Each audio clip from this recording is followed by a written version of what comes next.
welcome to the channel. I am Say Hi Paul, and welcome to this first and probably one only ever of a kind half hobby vlog and half story about stuff that happened ages ago. So ages ago, way back in 7th edition, myself and the Claw decided we were going to have an apocalypse game of Imperial versus Orcs. And we had a lot of stuff to paint to get ready for it. And yeah, there was a lot of planning for it. So what follows now is so this would have been back in 2016. What follows now is a bit of, I'll sort of explain how we got to where we got to and what we did and so on. And in the background of some scenery, pictures of the prep beforehand and then the game itself. And then a little something extra. So yes, we were both rapidly painting stuff to try and get things ready. And me being the magpie that I am, I started buying extra stuff. And we started on our forum website. I told you how long ago this is and how much the technology has changed. 5 years ago, and it was a forum. Now it's all sorts of things like Instagram and YouTubes and WhatsApp and what's the other one? Discordia. That's the one. I digress. And so we started writing a little story behind the game. And I'd write a bit, then the Claw would write a bit, then I'd write a bit. He wrote all the orc bits apart from the aftermath orc bit, because that sort of leads into my little story. And I used my bit of the story to explain why I might or might not get certain units finished. We played the game on scenery that now looks way outdated. And at the time, I started to write a little narrative about what happened afterwards. And it didn't get quite finished. And reading it back now, knowing what I know now, some of the narrative I was trying to write doesn't really work with what I now know to be true 5 years later. So I've tweaked it a bit retrospectively. And I had the notion that it would be nice to sort of resurrect the story and use it as the basis for a small campaign set in the aftermath. So I've written a little bit of an intro into a mini campaign called Mars 741. So the first episode is going to be coming up on public YouTube. Episodes 2, 3 and 4 will be exclusive to channel members. If you're interested in becoming a channel member, check out the link below. Okay, so here is the story. I hope you like it. The wrecked hulk of the once proud starship Celestial Lord hurtled through space, one solitary engine burning brighter than was ever intended. In the distance, the green orb of Vorax 9 grew gradually larger. Were it not for the vacuum of space, any onlookers would have heard the drifting sound across the void. Here we go, here we go, here we go. 5 weeks later, Tintooth looked out over his camp. Good. The herders must have beaten the grots hard. Workshops, piles of guns, squig farms, and the distant sound of the Pain Boys' drill. Yeah, this is going good. A large knob with a blue skull painted on his face approached Tintooth. What? Said Tintooth. Commando boys is back, replied the knob. Well, it had better be good. This orc has got loads of metal, but no gubbins. We can't make nothing with no gubbins.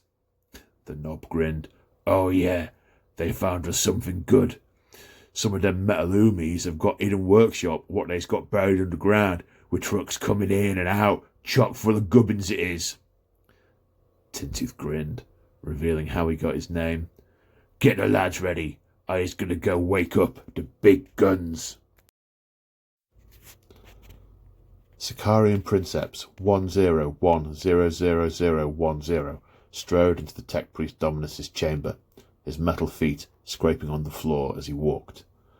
The Dominus was stooped over a workbench, with lines to the data engines and info spikes draping from what was presumably his head. The princeps stood unmoving and emotionless. The Dominus didn't look up from his work.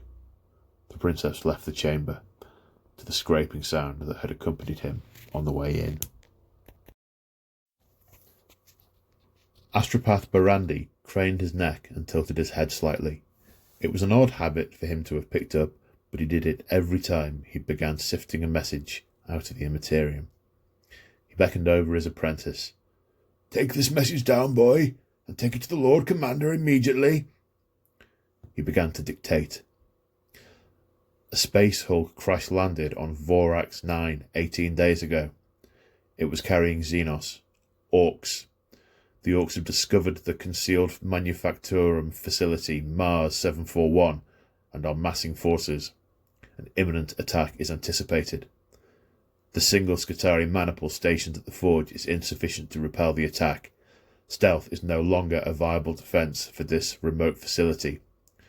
Local planetary forces are being routed to the forge, but are expected to be insufficient. The forge is a crucial supply line for the Astra Militarum at the Cadian Gate. Its logistical significance cannot be overstated. We request the aid of the Adeptus Astartes. Fabrication of defences began immediately. 2 bastions, Phobos and Demios, have been erected, with further defensive fabrications ongoing. The attached tactical overlay is provided for the coordination of aerial reinforcements. It is estimated that 3 key points of strategic importance exist: the 2 bastions and the entrance to the forge itself. It's calculated that if the Xenos are able to capture 2 or more of these, then the Manufactorum will be overrun. Psychology is expected to be significant. Efforts are underway to identify the Orc leader so he can be targeted during the battle. Message ends. The apprentice finished scribbling on his data slate and scuttled out of the chamber door. The journey home was painfully slow. Their last deployment had taken place during a void battle around an awakening Necron tomb world. Gauss fire had crippled the ship's warp drive, so they were limping to the nearest starport capable of refitting it. Savoran stood on the bridge of mass conveyor 4XQB, staring into the void. "My lord," called the Master of Vox, "we are receiving a distress call from Mars Forge 741. "On speaker," replied Voron. He stood contemplatively as he listened to the message, and paused for a moment before speaking. "Ensign, alter course, make for the appended coordinates." "My lord," exclaimed his squire, "if I may be so bold, what support can we possibly be? None of our coffin ships are capable of performing a combat drop. They were all too badly damaged by the Necrons." "I am well aware of that, my squire," replied Voron. "Next you're going to be telling me that none of our knights can walk, due to the need for refitting and rearmament, yes?" The squire began to shrink backwards.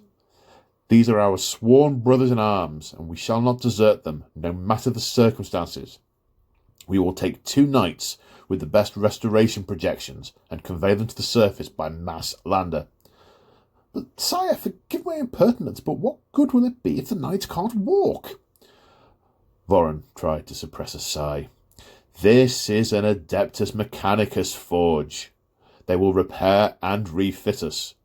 Whether they manage it in time before the Xenos attack is another matter. Now enough questions. Master of Vox, tell them we are coming. Squire, with me, let us go and triage the wounded." Rain sheeted down onto the metal landing platform. The tech priest stood staring skywards. Behind him, electricity arced between the 10 robed men who were stood in the formal line behind him. The howl of engines started to vibrate the antennae in his left ear as the ancient stormbird, the Gorgon's glare, came into view. As she began her descent, a relic of the Great Crusade, her role was now largely ceremonial. She touched down and the hydraulics hissed as the main hatch lowered. A huge iron beast strode down the ramp and took up a standing position upon the left. He was closely followed by a dozen Adeptus Astartes in power armour, forming a line on the opposite side. To the uninitiated, the lack of uniformity might have seemed odd, for they were a mix of blues, blacks, reds, and one figure in white. 10 more Astartes, all in black, marched down the ramp and formed two ranks in the centre of the platform in front of the priest. Finally, a lone figure descended from the Stormbird, a huge figure clad in black and iron cataphracti Terminator armour, with a large ceremonial axe held in both hands and a mechanical arm appended to his shoulder. "Iron Father," rasped the priest through his vox grill, "you honour us with your presence. I too am honoured to be received. Here are 10 Astartes, all staunch warriors true. Each has displayed a gift for the mechanical." The Iron Father held his axe in one hand, resting the haft on the floor, bowing slightly. "I submit them to you, that they may learn the ways of the Omnissiah." "And I so accept them," replied the priest. "Their training will begin immediately on their voyage to Holy Mars." "My thanks, Dominus." And with that, the formalities were concluded.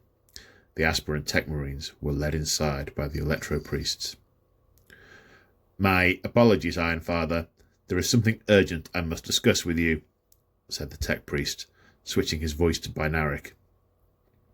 Millions of bytes of data were uploaded to the Iron Father in a split second. He turned back to the tech priest. "The nearest to Astartes fortress could be as much as 7 weeks away. They will likely be too late. Mars 741 supplies the Astra Militarum at the Cadian Gate. Does it have the schema and materiel to construct Astartes pattern vehicles?" "It does."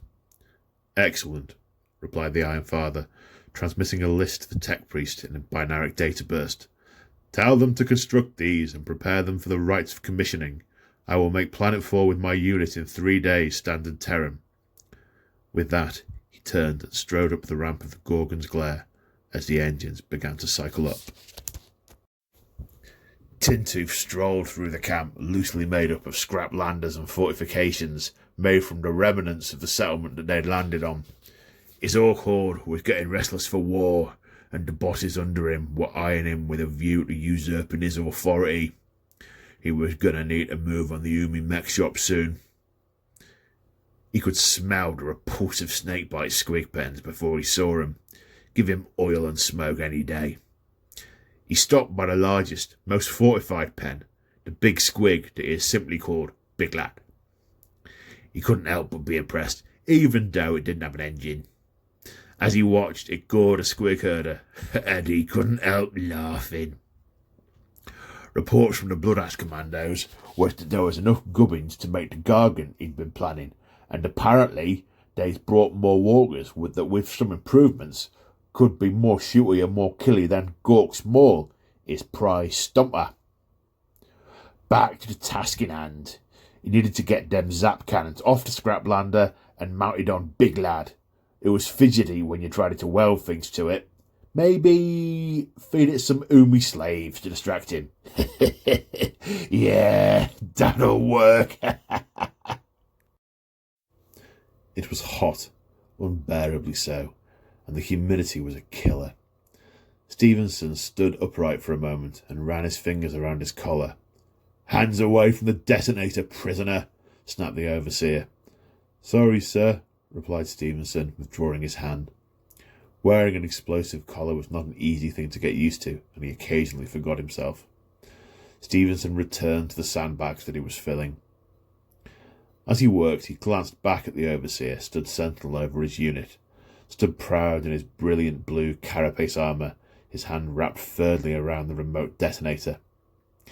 He reminded him so much of the commissar who had sentenced him to life in the penal legion, stoic, proud, and solely intended to enforce discipline and ensure that the lines held. "Loss of one of the Emperor's lasguns." It had been dissolved in bioacid that was spewed over him as he gunned down a Hormigant leaping over the defence line. But apparently to this commissar, that was no excuse. It wasn't the explosive collar that bothered him, nor the loss of pay. It was the ignominy of being stripped of the blue. The blue of Ultramar meant everything to him. He had placed himself to die in the Emperor's service and wore it with pride, but now he could only wear the black. a symbol of disobedience, cowardice, and failure. It irked him. "Daydreaming again?" asked Davis as he lifted the latest bag into place. Stevenson shot him an irritated glance. "Remind me again whilst we're doing this," continued Davis. "You know perfectly well," responded Stevenson. "The mechanic and construction teams that have been constructing the Aegis line have been released to repair the God machines that landed yesterday. You saw the state of them. They need serious work. So we end up having to cower behind substandard, shoddy barricades." Stevenson stopped dead in his tracks and looked up. "Are you seriously implying that you'd prefer an Aegis defence line to the two God machines spitting vengeance at the Xenos filth?" "I would," retorted Davis. "Titans won't stop me from being shot." Stevenson was aghast. "Anyway, they're not Titans, they're Imperial Knights," snapped Stevenson, more as a cheap debating point than anything else. Davis shrugged. "It's all right for you anyway. You haven't been issued with a suicide device."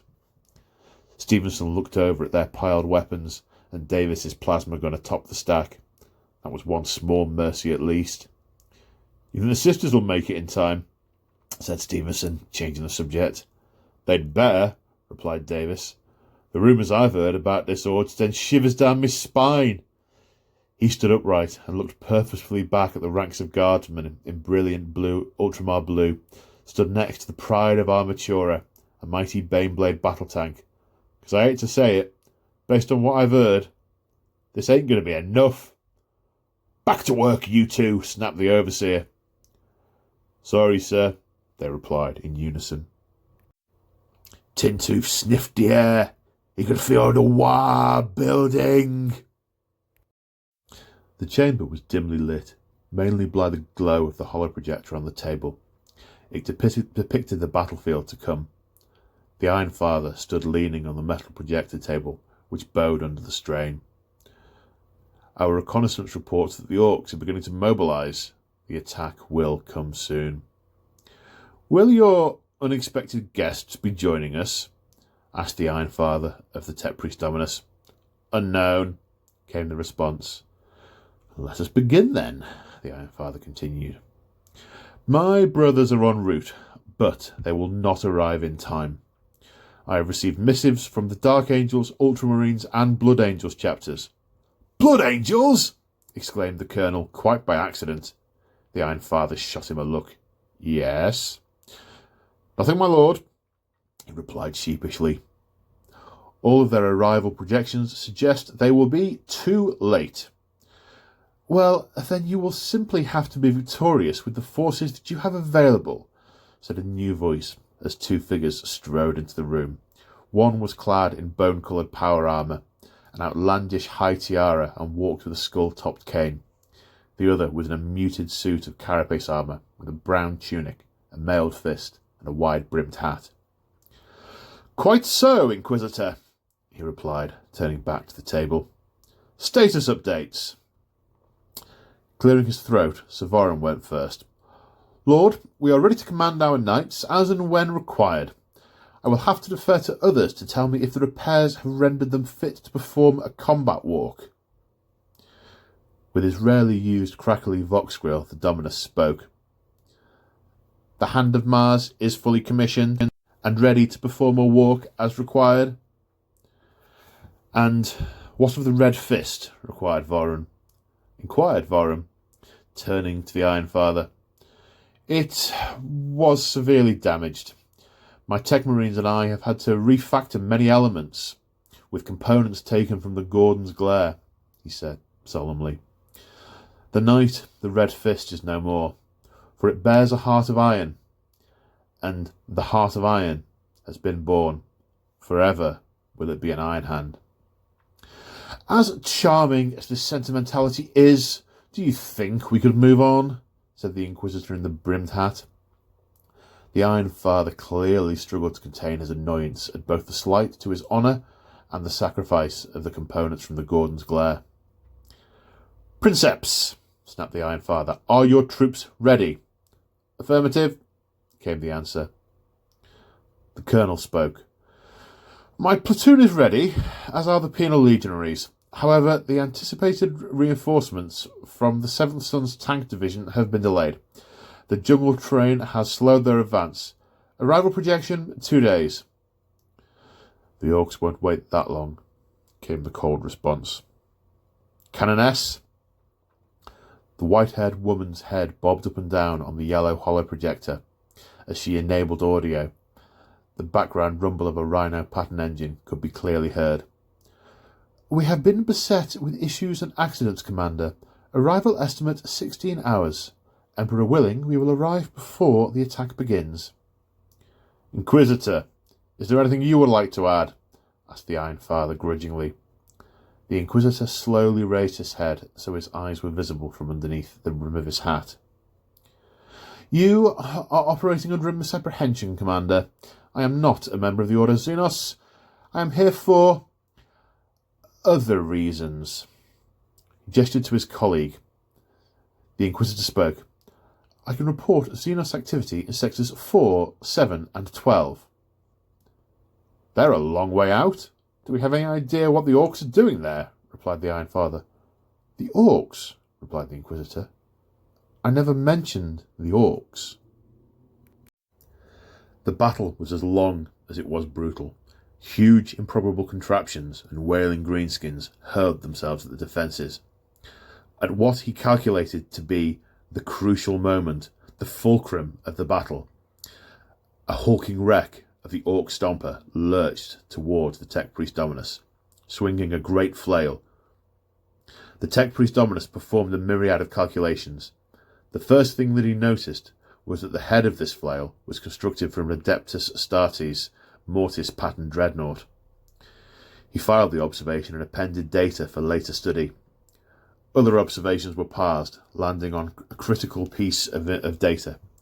Based on all available information, the position of the monstrosity's power core could be inferred. It was definitely a power cell. The odds of critical overload were minimal. His reinforced body and refractor field should protect him from any detonation. All of these calculations took less than half a second, the benefits of cognitive enhancement. The Dominus moved forward. The data spike slipped past the armour plate and sent a massive jolt into the Stomper's main power cell, which then arced into the other 7 additional power cells that the mech had put there just in case. A brilliant white light followed, and no further data was processed. Tintooth awoke. The pain boy was stood over him. As he dragged himself to his feet, a large knob from the corner of the hut came over to him. For a big orc, yous don't understand tactics and cunning. Ah, a blood axe. You put the shooty stuff at the front and the heaty stuff at the back. Den, you didn't shoot at their big stuff. You just ignored it and shot the Umis, which we could have crumped. Use is art. We's got a new plan. Shooty stuff at the back, hitty stuff at the front. If it's big, we shoots it. The knob smacked Tintooth around the face and marched out. When he regained consciousness for a second time, Tintooth was aware that the tide had turned against him. He gathered up his boys and went for one of the old landers and started refitting it to get off this cursed rock, to find new lads, new gubbins, and new fun to have. His day would come again. Lord, we have recovered a Mortis pattern dreadnought sarcophagus that the Walker was using as a wrecking ball. The Iron Father looked up. Have you decommissioned it and laid its machine spirit to rest? We were about to, my lord, but we made a discovery. The pilot is alive, but his life signs are in rapid decline. Prognosis? The pilot will die within the hour. Inter him immediately into the Gorgon's glare to maintain his biologics. We will return him to his chapter at our first opportunity. Which chapter is he from? The Space Wolves, Lord. On the far side of the Vorax system, several figures stood cloistered and robed in a chamber. The chamber darkened and took on a frosted hue. The Neverborn were there. They had come to witness the offering and judge their entreaties' worth. 5 knights of House Commentus stood in the ritual chamber.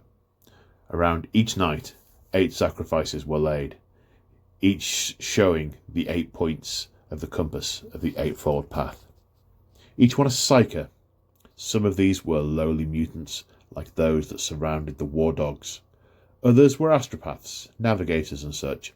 However, these figures suspended around Lord Febrile's suit included such prizes as an Adeptus Astartes librarian and an Imperial Inquisitor. Lord Febrile spoke the first line of the ritual and made a cut on his first sacrifice. The hideous dual voice of his possessed form rasped into the air, as the other 4 pilots repeated the line and made their own cuts. The life essence of the sacrifices began to flow from the victim into the war suits that they encircled, as the pilots of House Commentus moved on to their next victim. The process was repeated until all of the bodies lay devoid of life, and upon the soul of the last departing its mortal shell, a laugh began to emanate around the chamber. It had 4 voices, but at the same time, it was just one. Lord Febrile's laughter joined that of the departing demonic powers, as he knew the ritual had been successful. He had been granted the boon that he sought. His knights had been blessed by the dark gods, and whilst they strode upon the planet of Vorax 9 and fought the forces of the anathema, then his knights would not be laid low. No weapon would sunder them, nor any foe best them, for now they were vessels of the great powers, which would sustain them from death and rebuild their metal frames so they could pursue the anathema once more. Prepare your knights for landing!